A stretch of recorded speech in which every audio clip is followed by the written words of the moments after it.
Nyt se isämäärä suunnon armeijaan. Kunhan ei vaan olisi nyt tehnyt uransa huonointa päätöstä. Kaviarit pistetäänkin tänne sivutaskuun. Kilovoita on. Kananmunat löytyy. Savukinkku. Savukinkku! Missä on savukinkku?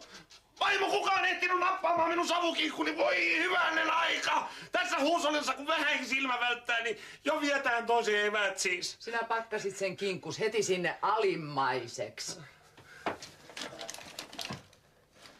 No niin, näkyy olevankin. Savukinkku löytyy.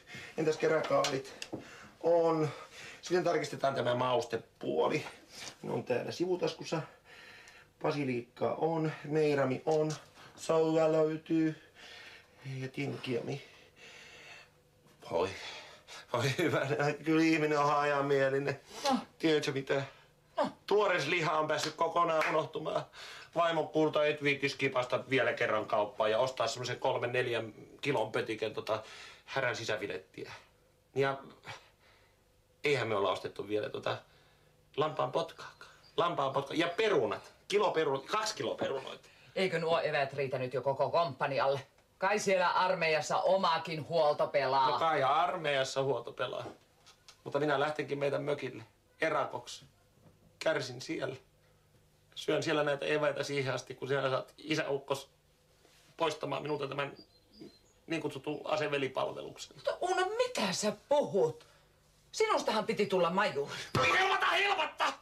Eikö siis tässä huusollissa miehellä ole oikeutta vaihtaa edes mielipiteitä? Sukista puhumattakaan. No ei sulla koskaan ole sukkia ollutkaan. No siinä sä näet. Mä olen pohjimmiltaan semmonen hyvin vaatimaton persoona.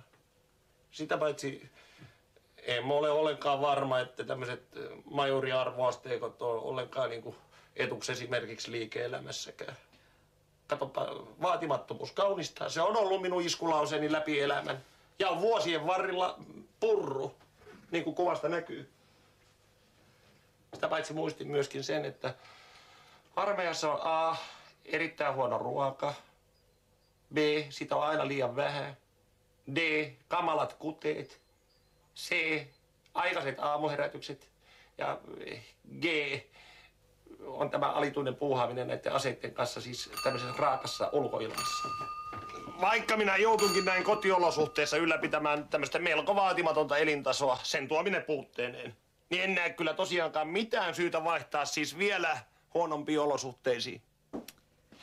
Minä sen sijaan näen. Ovella seisoo parikin syytä.